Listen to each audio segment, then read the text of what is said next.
Hari ini tim hukum nasional sudah menyampaikan kesimpulan dan tambahan bukti yang makin menguatkan bahwa insya Allah permohonan kita dikabulkan. Amin. Amin. Amin.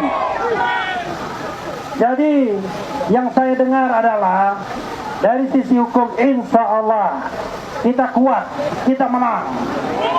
Tetapi bagaimanapun kita membutuhkan penguatan terhadap hakim-hakim Mahkamah Konstitusi. Karena hakim-hakim tersebut konon katanya takut. Takut apa? Takut akan intervensi kekuasaan. Allahu Akbar. Jadi tadi saya ditanya wartawan, kenapa ada demo di depan patung ini?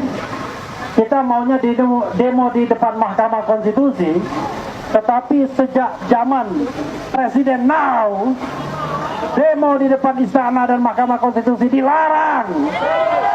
Walaupun sesungguhnya itu hak konstitusional kita. Ya. Saya katakan ini adalah aspirasi publik, bukan bentuk tekanan terhadap Mahkamah Konstitusi. Ini adalah aspirasi publik. Kenapa saya katakan aspirasi publik?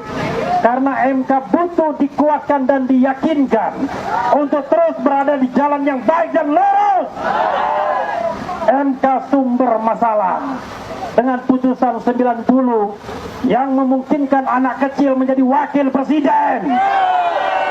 Padahal belum cukup umur dan belum cukup dewasa. Nabi Muhammad saja yang dijuluki Al-Amin baru menjadi Rasul ketika usia 40 tahun. Ini masih kecil mau jadi wakil presiden, mau memimpin negeri sebesar ini. Karena itu kami yakin seyakinnya sidangan ternyata penetapan Gibran Rakabuming sebagai calon wakil presiden bertentangan dengan hukum dan konstitusi. Kenapa begitu? Karena peraturan KPU yang menjadi prosedur untuk mendaftar sebagai calon wakil presiden tidak dipenuhi oleh Gibran. Pada waktu pendaftaran Gibran Rakabuming masih ada peraturan KPU yang menyebutkan usia harus 40 tahun dan itu belum diubah. Mengapa ini penting? Ternyata ada konspirasi dengan KPU yang begitu aktifnya agar Gibran mencalonkan diri. Bahkan KPU mencoba untuk mengundangkan peraturan KPU yang sudah mereka ubah sendiri tanpa prosedur dan tanpa berkonsultasi dengan DPR. Dan itu terungkap dalam persidangan. Ada kong kali kong antara kubu Gibran dan kubu KPU untuk meloloskan Gibran sebagai calon wakil presiden. Karena itu setidak-tidaknya, sekurang-kurangnya, maka Gibran Rakabuming Raka harus didiskualifikasi. Tetapi kawan-kawan kalian, itu baru permintaan yang minimalis. Permintaan kita yang lain adalah mungkin tidak. Kalau ada kecurangan, kawan Gibran pasangannya tidak terlibat. Nggak mungkin kan? Pasti terlibat juga. Jadi kalau ada pakar hukum yang mengatakan bahwa nanti Prabowo dilantik, Gibran didiskualifikasi, itu cara berpikir yang keblinger. Sekali lagi keblinger. Kenapa begitu? Permohonan 01, permohonan 03, dan mungkin juga permohonan ibu-ibu dan bapak-bapak sekalian yang walaupun tidak tergabung dalam tim 01 atau 03 mendambakan demokrasi tegak di Republik ini. Jadi kawan-kawan semua, kita berharap bahwa permohonan kita dikabulkan sepenuhnya. Amin. Amin. Yaitu baik Prabowo maupun Gibran didiskualifikasi. Allahu Akbar. Sekali lagi ya, keras-keras, kencang-kencang. Saya ingin kita semua berdiri untuk mengatakan diskualifikasi 02. Ya, kalau tidak berdiri, bagaimana permohonan ini bisa dikabulkan?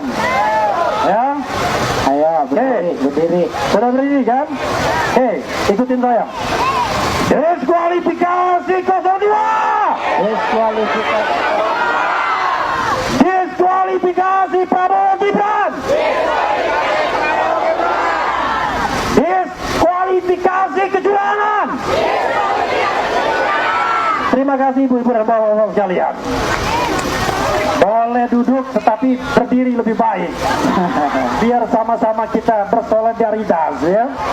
Perjuangan masih panjang. Karena seandainya permohonan kita dikabulkan, maka akan terjadi pemungutan suara ulang.